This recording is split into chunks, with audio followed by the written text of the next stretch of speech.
ചേച്ചിയോട് ചോറെടുത്ത് തരാൻ പറ. വേണമെങ്കിൽ ചെന്ന് പറയ്. എനിക്ക് വേണമെന്നില്ല, അപ്പനും ചേട്ടനും ഉച്ചയ്ക്ക് ചോറുണ്ടെങ്കിൽ മതി. എനിക്കൊരു നിർബന്ധമില്ല. ചോറ് കൊണ്ടെല്ലാൻ വയ്യ, രമേശിന് തന്നെ കിട്ടിക്കോളും. പിന്നെ ചോറ് കിട്ടിയാ കൊണ്ടുപോകും, അല്ലെങ്കിൽ ഞാൻ ഇവിടെ ഇരിക്കും.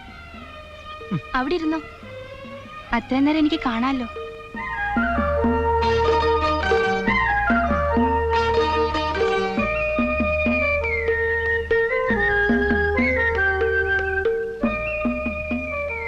നീ അകത്തേക്ക് പോകുന്നുണ്ടോ? ഞാൻ വന്ന് കയറിയതേ ഉള്ളൂ. ഇന്ന് കുറിയുടെ പിരിവുള്ള ദിവസാ, അതാ വൈകിയേ. ഇതിവിടെ തരാൻ പറഞ്ഞു. ഇതെവിടെ നീട്ടി? മണിക്കൂർ 2 ഇത് ഞാൻ തരാൻ തുടങ്ങിയിട്ട്. ഇത് ഇവിടുത്തെയാണോ? പിന്നെ കാലത്ത് വെള്ളം നിറച്ച് തിണ്ണമ്മ വെച്ചത് ഞാനാ.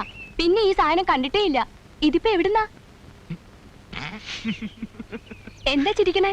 അല്ല, കടുവേനെ കിടുവ പിടിച്ചു എന്ന് പറഞ്ഞ പോലായി. ഇത് ഗോവിന്ദ മുതലാളിയുടെ അടുത്ത് പണയം വെച്ച കിണ്ടിയാ. മോളിക്കുട്ടി,